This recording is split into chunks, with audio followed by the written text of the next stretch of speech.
that we saw in game number 1. So Yehezkiel can still do more or less the same kind of thing. Even the Terrifies, even though it doesn't really last as long as the Vexanas.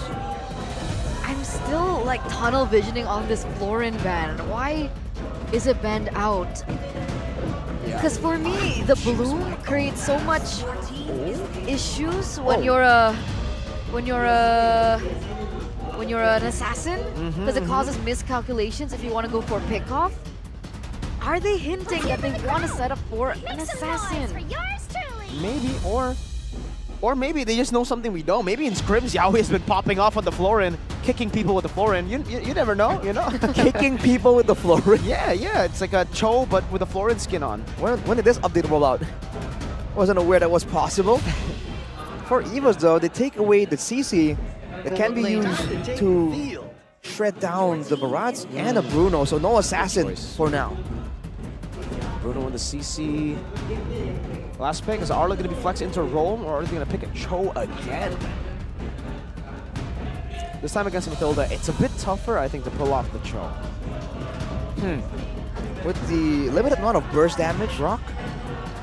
Oh, I think the Grok has some value here. Evos already has a very low amount of real ways to pick off. If they really want to go for a Grok, the only real threat would be a CC, maybe in the Matilda. They can just run him down and chase him down with that continuous damage output. We want to go for XP, Benedetta, Paquito, the Iran picks we are used to seeing. We saw Kara just earlier play the Paquito against the CC. He was doing pretty well in the lane. So, drum rolls please, Grok. Oof. All right. That hints that it's going to be a lot of roam fighting, roam control contesting, especially in the jungle. When there's a Fredrin and the Barats, usually that jungling clear speed becomes something that's hotly contested. Who has the mid lane prio here? Between the Valentina Grok and Valentina Grok, Matilda, Vexana. I think it has to be Valentina Grok. The Valentina can shorten the Valentina can shorten the cooldown. She can shorten the cooldown on her spells, you know, with the dashes. And then with the Grok, of course, that's an extra big addition of chunk damage. Whereas for Evos, the Vexana has good clear, but the Matilda, not too much. So I think Aura will definitely have the mid try. So this is it, ladies and gentlemen. Evos looking to force a game number 3 from the Red Dragons. As we jump into the land of Dawn, can Aura go 2-0? Or will we be seeing a game number 3? Welcome to game number 2. Into the land of Dawn we go. Whoa, hang on. That's a sprint in the hands of Kabuki. He's trying to move fast here. Earlier on the Roger, he went to the Great Dragon Spear. Now with the sprint. Again, the mobility seems to be a massive factor that Aura wants to try and abuse. But looking at the clear speed, Annabelle is doing a lot, is clearing a lot faster compared to Gugun, even though the Concussive Blast has already been selected as his emblem. I actually really like the sprint here by Kabuki for this game. He needs a bit more of presence in lane, since the battles as well in lane against the Bruno. With the sprint, you get that escapability. And also in these team fights, Claw and Annabelle, these are the two members who have the CC to lock people down. And most of the time, they should be utilizing it to Gugun in these team fights. Gugun will try to take it as well. So, yeah, I like the choice by Kabuki, but it can also be bad if, obviously Evos actually target him down. It's also going to be great if Fluffy tries to run him down, right? He can have more ways to get out, but look at this potential dive, the Brands! Yep, Annabelle as well. That's a sprint. That's a survivability you kind of need there, and he does survive, and he pops a sprint. Sprinting out of danger right there. In the mid lane, it's somewhat the same. Everyone's just going to be active around the map. But for Brands, with the weapon mastery, he is banking on some items here to really start his journey to the late game to be that massive power strike. Okay. One Vengeance reset, two Vengeance resets, and a Flicker, and another Vengeance, the Battle Spell, and the skill. Again, it's a very interesting matchup in the EXP lane. And I always like to remind you guys that Fluffy used to be in Aura. And Aran basically replaced him in a way. But now, neutral objective contest. Yeah, we're not level 4 just yet. Pops into Power Nature right in front of Annabelle. That's this welcome. Oh, Annabelle rigs it out. Gugun miscalculated. Finds Yaoi though, the wild charge onto Annabelle. As Gugun backs away. No members lost, just a turtle. Wow, that was unfortunate for Gugun, man. When you're that good, just the slightest margin of error means that you don't get it. That's the price of being that precise and that good. But ooh, Blazing Duet. Oh, Brands, what? He jumps into the turret with a slight tackle. He wanted to stun. He did get the stun, but oh no. Oh, that's rough for Brands in that gold lane. Seeing as he's on a Bruno who would want to get that power spike a lot earlier than Kabuki on the Claude. But back to that neutral objective contest, Annabelle is 2 levels ahead of Gugun. Now shrunk to 1, but earlier on it was 2. Gugun was level 4. So maybe that is why Annabelle had a little bit more to say, and that's quite peculiar. What's going on with Gugun? Why is he falling behind?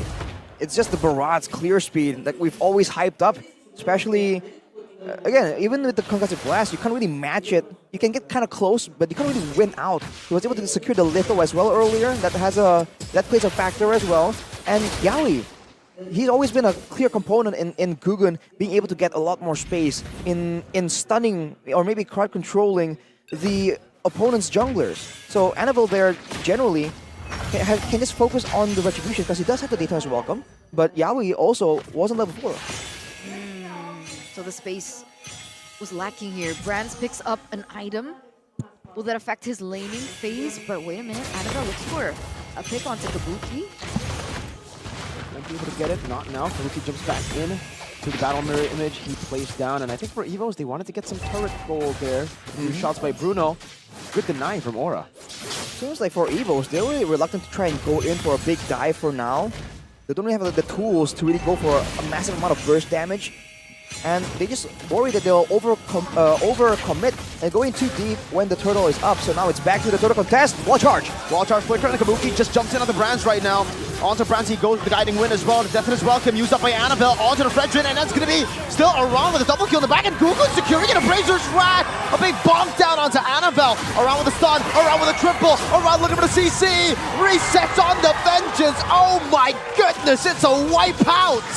In the 5th minute of the game, ladies and gentlemen, that fire has been reignited for Aura. What? Triple kill. Did you see what Arana was able to do in the backside? Yes. He was just demolishing the whole backside. With Kabuki, of course, and Yaoi, that was a whole team effort. And you talk about decisive. That's what you can expect to see. When you win, it's one-sided, direct. When you lose, it's also a full-on wipeout at pre-5 minutes in the game. Now Aura have definitely secured the momentum and the control.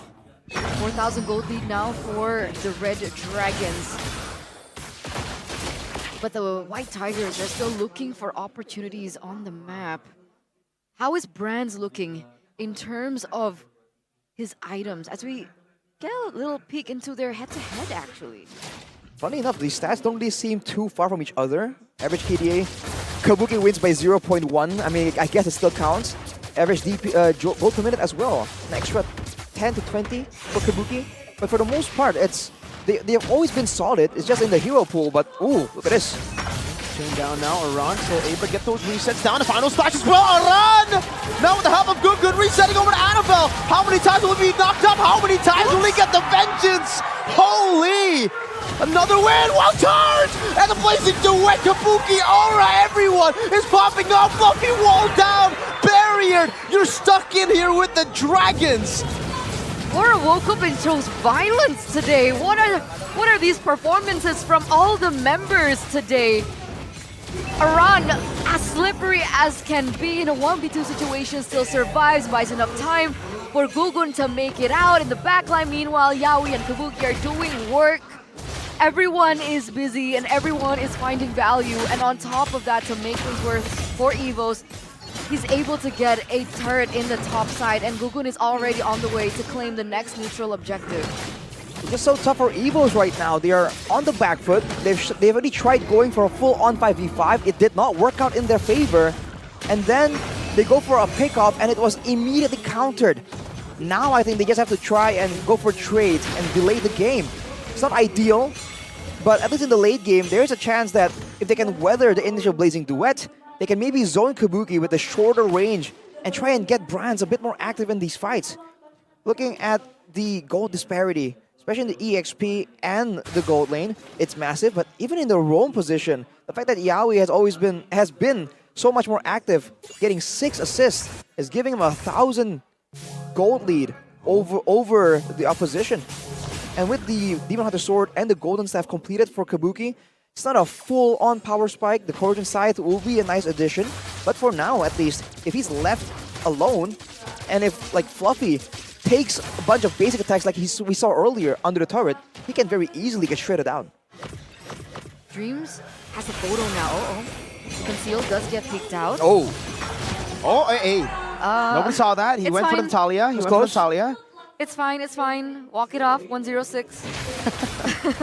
7.5k gold lead. You mentioned the late game, Arashi. If this gets brought to the late game, what can we expect? I expect the gold laner still to be the main damage output, but for Aura, they're going to be a bit more front heavy, as in they're going to be going head first into a lot of these fights. Whereas for Evos, like we've been saying, it's a bit more flexible, a bit more adaptive, if you can say. Especially with the Matilda, they can try and bait out a lot of spells initially, but against Yaoi, it's going to be a tough order. Trying to make sure that he doesn't, make him question himself when he's trying to go for big engages. Does he get it? Oh, he doesn't. Annabelle still secures it there. Tried to bait out the Retribution because Lord is spawning, and here it is, Aura with an 8.7k gold lead, 9-0 in 9 minutes, starting the Lord. And just earlier we saw that the Blade Armor is secured for Guggen, so he wants all that physical defense, but it doesn't matter. No one's going to be coming to try and contest this. Lord, that will be Aura. He's getting it. Gonna go on to Fluffy now, and that's the Eternal Guard. Yaoi also getting the Eternal Guard. It's the Eternal Guard duel now. That's unfair, man. Kabuki, the other Eternal Guard, didn't have any, help from the team. Oh, Dinoman just running, shuffling in that mid lane.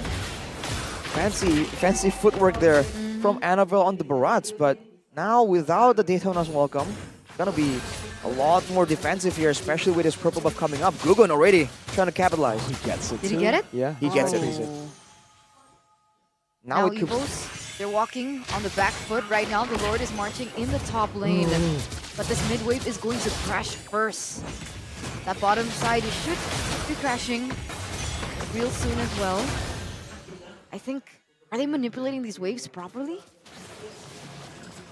Seems yeah. They're trying to build a slow push, crashing it twice. I think it might come together in the base of Evos at about the same time. And if you talk about the clear that Evos has, Clockman has only just finished the glowing wand, only the second item. So it will help, but it won't be decisive. Flash up top, really baited out. Meanwhile, the mid lane also, they're actually going to be able to take it down with no problem. And there's another wave up top. Aura, I guess we're looking to utilize that as Kabuki goes onto the orange buff. And no, they're happy with just the mid lane base turret taken down. It's a 10.5k gold lead in 10 and 15. Oh, Fluffy! Yeah, what? Wow, that is a lot of damage. Kabuki fully stacked up with the Golden Staff, Corrosion, and DHS. And now he also has the Wind of Nature, by the way, so even if Fluffy wants to try and match him out in a duel, I think Kabuki comes out on top now. It means that Evos, once again, starts losing more options in how they want to approach these fights. And Aura, they're setting up. Oh my god. It's been a while, Eterna. How do you feel? No comment. No comment yet. No comment yet. She's scared. She's not too sure if this will go the way she expects. We've seen a bit too many comebacks today for anyone to really be too happy. Right. But for now, Entei, kadang-kadang Entei as well. Thrown out by Yaoi with those recalls. All right, for Evos though, with the Flash of the Oasis completed, finally, there's gonna be a bit more staying power in these fights, but they have to try and use crowd control here. The fact that Kabuki has no Purify, that has to be something that Evos need to be looking at, because even if they do have the extra bit of shielding, I think Kabuki is doing way too much damage, already finishing the Windtalker, 6 items, including the boots. But what about Brands? He already has 2 items on the way to his 3rd. What item are we waiting for here? Probably the Malefic, maybe, to try and make sure that the frontliners, especially Gugun with like a blade armor, can actually be threatened by the basic attacks coming in. Because otherwise, especially for these very mobile fighters from the side of Aura, they can just keep moving in and out. Kabuki shredding the Lord. Yep. That's a full item Claude for you. That's what it does. Wow, okay, so that's a free Lord for Aura. And so once Brand gets the Malefic, is that a moment where Aura needs to be aware of? Aware of. Oh, even then. Do you think it's enough? Oh, there you go, Malefic Roar.